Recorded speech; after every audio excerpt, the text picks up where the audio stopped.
Limang pagkakamali sa pera na nagpapahirap sa maraming mga OFW at baka ginagawa mo rin ito. Una, walang emergency fund.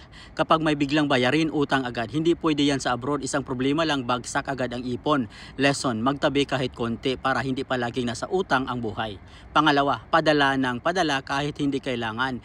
Hindi lahat ng hinihingi ay urgent. Minsan, nasasanay ang pamilya sa padala culture. Ikaw ang nauubos. Lesson, matutong magsabi ng hindi kapag sobra na.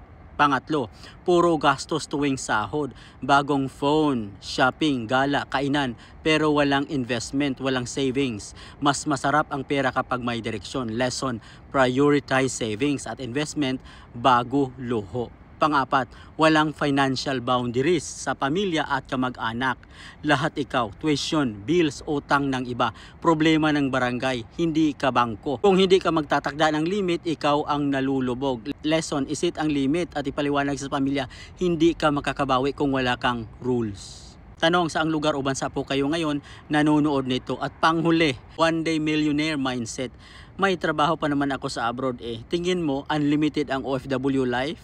Kung hindi ka magplano, uuwi kang empty-handed. Lesson, plan your money para hindi sayang ang pawis at sakripisyo mo. Real talk. Hindi ka magiging stable kung hindi mo babaguhin ang money habits mo. Ang tunay na pag-asenso nagsisimula sa disiplina. Kung gusto mong mag-iba ang buhay mo sa abroad, simulan mo sa maliit na hakbang sa tamang pamamahala ng pera.